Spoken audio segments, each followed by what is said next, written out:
On November 15th, 2017, in a packed auction room at Christie's in New York, a small, damaged painting of Christ went up for sale.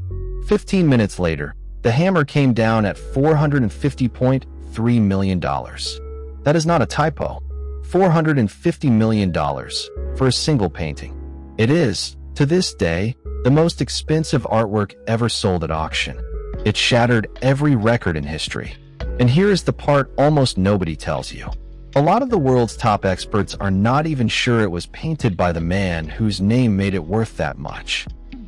The buyer, whoever he really was, hung it on a super yacht, and then the painting effectively vanished from the face of the earth. Nobody has been able to see it in years. So tonight, I want to tell you the strangest story in the entire art world. The story of how the most expensive object of its kind on the planet might be a fake, might be a ghost, and might just prove that at the very top of the luxury world, you are not buying a thing at all. You are buying a story.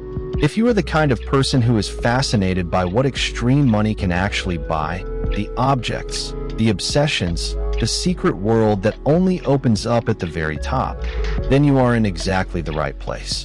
This channel lives in that world, the things money can buy that most people will never even see. Take a second to subscribe, because this one is going to change how you look at every expensive thing you have ever wanted. To understand why $450 million is such an insane number, you have to sit with it for a second. That is more than most companies are worth. It is more than the annual budget of entire towns. And it was paid for an object you could hang on a wall, a piece of walnut panel about the size of a large window, showing Jesus Christ holding a crystal orb and raising one hand in blessing. The painting is called Salvator Mundi, which is Latin for Savior of the World. And the reason it commanded that price comes down to a single name: Leonardo da Vinci. There are, by most counts, fewer than 20 paintings in the entire world that experts agree came from Leonardo's own hand. Fewer than 20. Most of them are locked inside museums and will never, ever be sold. So the idea that one of them, a lost Leonardo, a painting of Christ himself, could suddenly appear on the open market, that is the closest thing the art world has to finding a unicorn. That is what people thought they were bidding on that night. Not a painting, a miracle. But here is where the story starts to bend, because the path this painting took to that auction room is almost too strange to believe.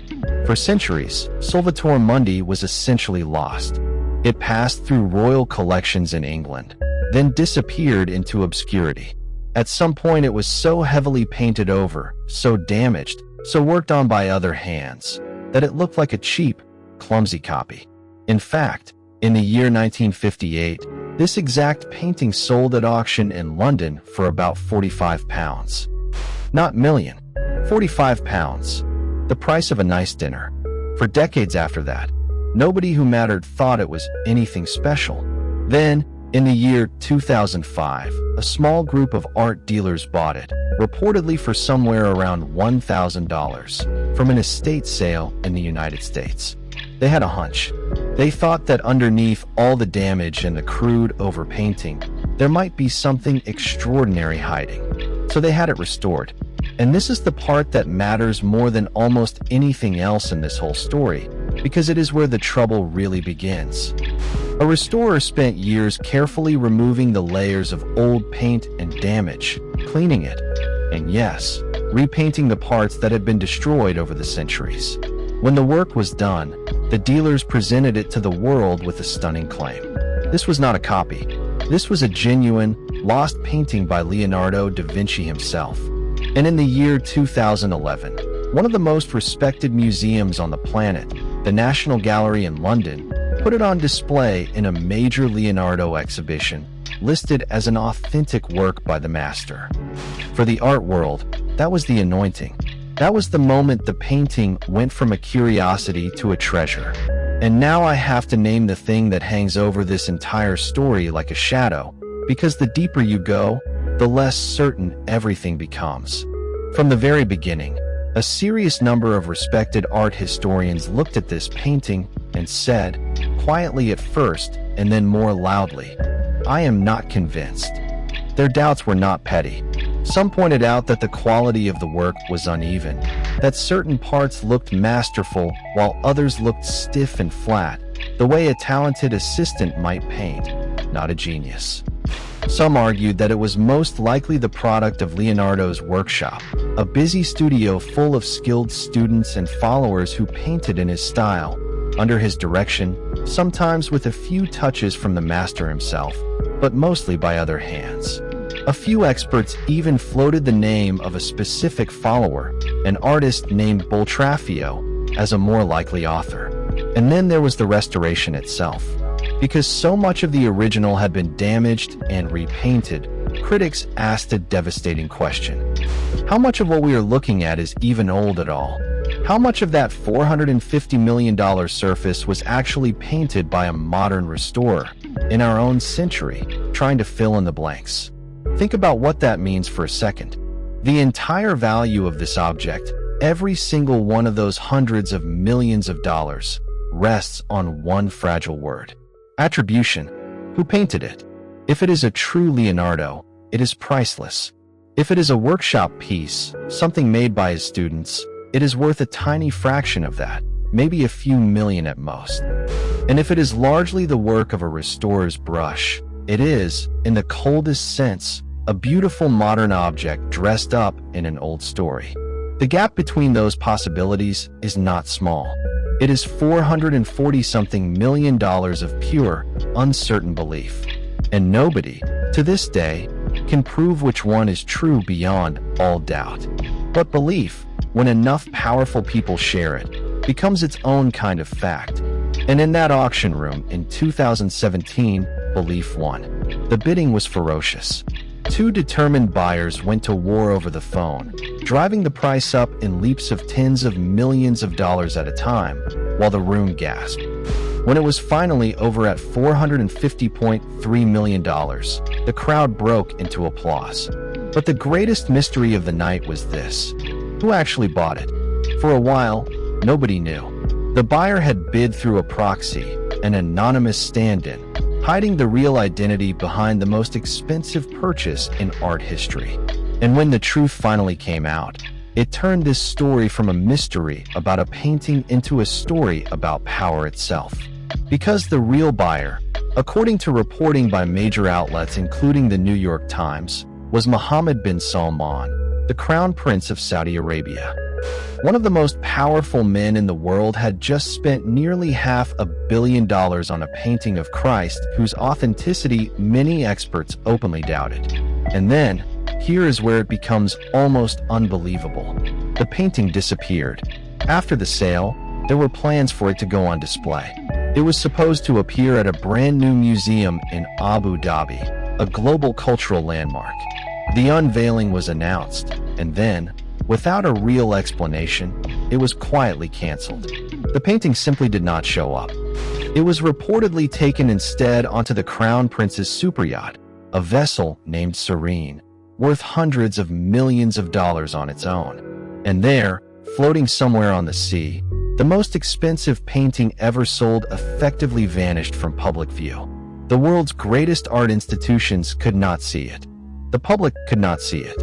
Scholars who desperately wanted to study it, to finally settle the question of whether it was real, could not get near it. The most talked about painting on Earth became a ghost. And there was one more twist, and to me it is the most telling detail in the entire story. The most famous museum in the world, the Louvre in Paris, home of the Mona Lisa, was planning a giant exhibition to celebrate Leonardo. Naturally, they wanted the Salvator Mundi. Imagine it for a moment, the newly crowned most expensive painting in history, hanging in the same building as the Mona Lisa herself, the two of them side by side, the greatest ticket in the history of art. That would have silenced every doubter. It would have been the ultimate stamp of approval, the world's most trusted institution saying, without a word, yes, this is one of ours. But according to widely reported accounts, there was a dispute. The Louvre's own experts, after studying it closely, were reportedly only willing to present the painting a certain way, in a certain context, rather than declaring it flatly, without hesitation, a fully autographed work by Leonardo's own hand. In other words, they hedged. They would not simply say, without any qualification, that Leonardo alone had painted it. And so, depending on which account you believe, the painting was either withheld or quietly kept out. It did not hang next to the Mona Lisa. Think about that for a second. The owner had paid $450 million, one of the largest sums ever spent on any object in human history. And even that was not enough to force the world's greatest museum to bless it with the one thing that money is supposedly powerless to buy: certainty. So here is the question that this whole story forces us to ask, and it is bigger than one painting. What was actually purchased that night in 2017? Because if you strip it all away, if the experts are right that we cannot be sure Leonardo painted it, then the buyer did not really pay $450 million for the brushstrokes. The pigment, the wood, the physical object, that is worth almost nothing. And he did not even pay for certainty, because there is none. So what did he buy? He bought the story. He bought the possibility that it might be a lost Leonardo. He bought the applause in that room, the headlines around the world, the sheer, staggering status of being the man who owns the most expensive painting ever sold. He bought a place in a story that people will tell for hundreds of years. And that, once you see it, is the real secret of the entire luxury world at its very top. Because at these heights, value stops being about the object at all. A painting, a diamond, a watch, a bottle of wine. Past a certain point, the physical thing barely matters. What you are actually buying is a shared belief. A story that enough powerful, wealthy, serious people have agreed to treat as real. The $450 million was not sitting inside that panel of walnut wood. It was sitting inside the collective agreement of the art world, the auction house, the experts, and the billionaires, all of them nodding together and saying, yes, this is a Leonardo. This is worth it. The value lived in the belief, not in the paint. And that tells you something a little unsettling about the whole game. Because a belief is not the same as a fact. A belief can crack. Imagine if, tomorrow, a panel of the world's greatest experts came together and announced, with total confidence and hard scientific proof, that the Salvator Mundi was painted almost entirely by an assistant or by a modern restorer. Not a single brushstroke on that panel would change. The object would be exactly the same as it was the day before. And yet its value could collapse from $450 million to a few million overnight. Nothing physical would have moved. Only the story would have changed. Only the belief would have cracked. And that is the terrifying, fragile foundation that the entire top of the luxury world is built on. Not gold, not stone, not certainty, just a story that everyone has agreed, for now, to believe. Maybe that is why the painting had to disappear. As long as no one can study it too closely, as long as no lab can run every test, and no rival expert can stand in front of it for hours, the story stays intact. The belief stays frozen, safe, untouchable.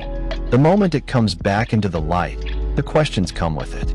And in a strange way, a painting worth $450 million is worth that much precisely because we cannot fully examine it. The mystery is not a flaw in the value. The mystery is the value. So here is what I want you to sit with, and I genuinely want to hear your answer in the comments below. If the most expensive painting ever sold might not have been painted by the man whose name made it priceless, and if its value lives entirely in a story we have all agreed to believe, then let me ask you this. Does it even matter whether Leonardo touched it? If a thing makes people feel awe, and gives its owner status, and carries a story worth telling for centuries, is it any less valuable just because a lab might one day prove the story was never quite true? Would you pay for the painting, or would you pay for the belief? Tell me what you honestly think in the comments. And if this pulled you in the way it pulls me in, subscribe, because this whole channel is about the strange, secret world that only opens up at the very top, where the price of a thing has almost nothing to do with the thing itself. The Salvator Mundi is out there right now, somewhere unseen. and the story is still worth every penny. I'll see you in the next one.